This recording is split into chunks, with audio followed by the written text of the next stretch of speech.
प्रवचन मत सुनाओ। जब से प्रवचन सुन रहा है, माता जी को बुलाओ। मैं बोल समझ गए? बीच मंच पे बीच में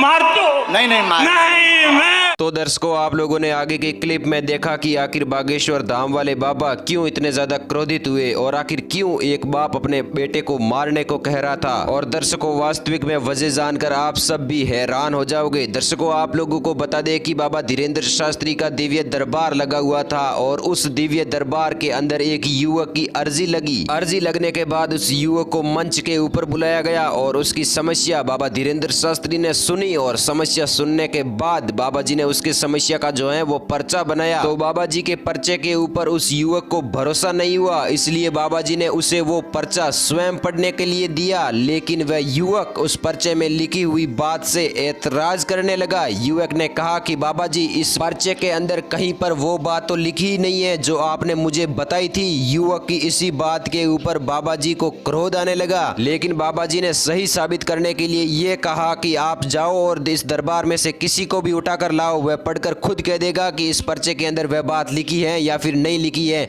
इसलिए दरबार के अंदर से एक एक करके बहुत सारे लोगों को बुलाया गया। सभी लोगों की बात सत्य होने लगी। सबसे पहले इस व्यक्ति को बुलाया गया और इसके द्वारा बात पढ़े जाने पर यह बात सत्य हुई। उसके बाद एक अन्य व्यक्ति को बुलाया गया और उस व्यक्ति ने जब वह बात इस दिव्य पर्चे के अंदर पढ़ी तो वह बात बिल्कुल इस पर्चे के अंदर लिखी हुई सत्य मिली थी। लेकिन उस युवक को इस बात पर बिल्कुल भी भरोसा नहीं था, इसीलिए उस युवक ने कहा कि जब तक मेरे परिवार से कोई भी आकर इस पर्चे को नहीं पढ़ेगा तब तक बाबा जी मैं आपकी बात को मानने के लिए तैयार नहीं हूं।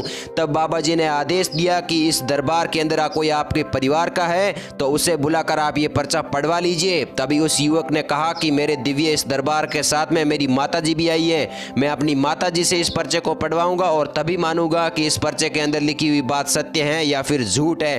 तब इस युवक को इजाजत दी गई कि आप इस दिव्य दरबार में से किसी भी अपने भरोसेमंद आदमी को लाए और ये पर्चा पढ़वाए। तब वह युवक अपनी माता को लेने के लिए दिव्य दरबार में चला गया। उस युवक के कहने पर बाबा जी ने दिव्य दरबार को रोका और ये कहा कि अब जब तक इसकी माता जी नहीं आएगी तब तक मैं इस पर्चे को लेकर ऐसे ही खड़ा रहूंगा और इस पर्चे के अंदर लिखी हुई हर एक बात उसकी माता जी से पढ़वाऊंगा और तभी जाकर दिव्य दरबार को आगे बढ़ाऊंगा। और कुछ समय के बाद उसकी माता को दिव्य दरबार के उस दिव्य मंच के ऊपर बुलाया गया और उसके बाद उसके बेटे को उसके माता के पास में बिठाकर उसकी माता से स्वयं उस पर्चे को पढ़वाया गया।